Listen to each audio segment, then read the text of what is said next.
अस्सलाम अलैकुम। आइए आज मिलकर रमज़ानुल मुबारक के मुक़द्दस महीने की रूह को समझने की कोशिश करते हैं। ये वो महीना है जो दुनिया भर के मुसलमानों के लिए बेपनाह रूहानी अहमियत रखता है। अक्सर लोग समझते हैं कि रमज़ान का मतलब सिर्फ सुबह से शाम तक भूखा प्यासा रहना है, लेकिन हकीकत में ये इससे कहीं बढ़कर है। ये गौर व फिक्र, इबादत और एक दूसरे से जुड़ने का महीना है।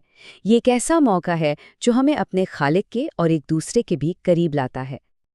और इस रूहानी सफ़र को समझने के लिए नबी करीम सल्लल्लाहु अलैहि वसल्लम का ये फरमान बेहतरीन रहनुमाई करता है। ये महीना 3 अलग-अलग मराहिल या अशरों पर मुश्तमिल एक मुकम्मल रूहानी सफ़र है। तो आइए इस सफ़र के हर कदम को ज़रा और करीब से देखते हैं। रमज़ान का नाम सुनते ही सबसे पहले जहन में रोज़े का ख्याल आता है ना।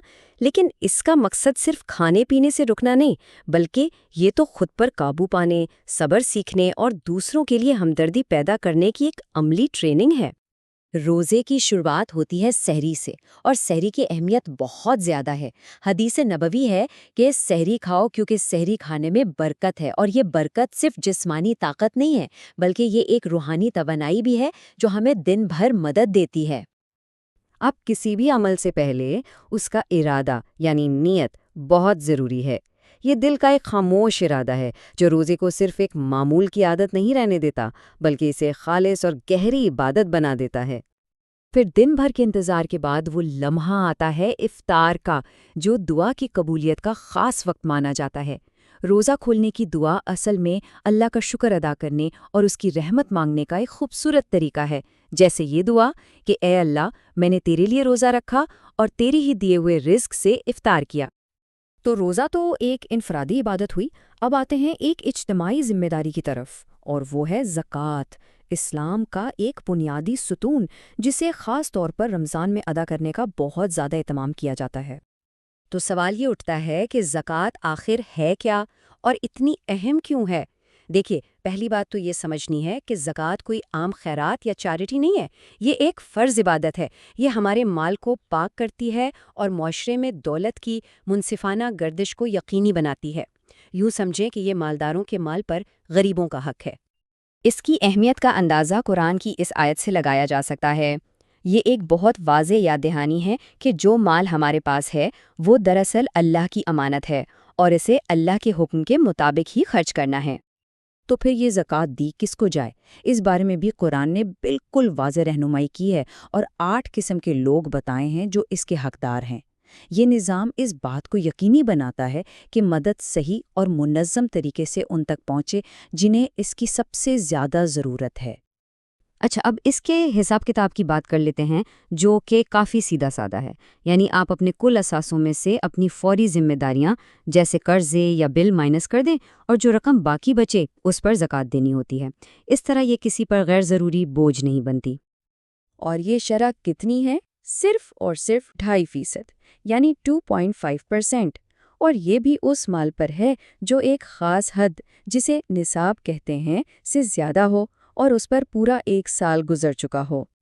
रोज़ा और ज़कात तो हो गए, लेकिन रमज़ान की रूहानियत सिर्फ यहीं तक महदूद नहीं है।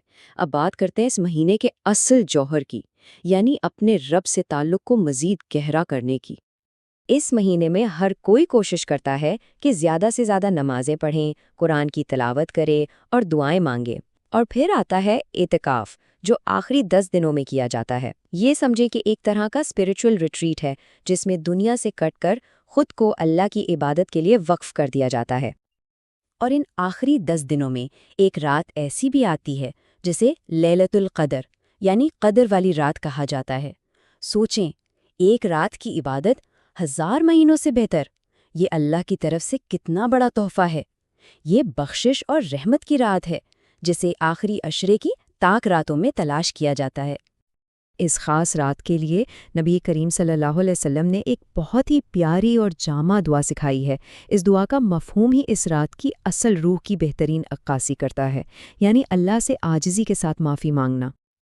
तो अब अपनी बात को समेटते हैं और वापस चलते हैं उस नुक्ते की तरफ जहाँ से हमने शुरू किया था। याद है वो 3 मराहिल, रहमत, मग़फ़िरत और निजात? ये पूरा महीना दरअसल इसी रूहानी सफ़र का नाम है।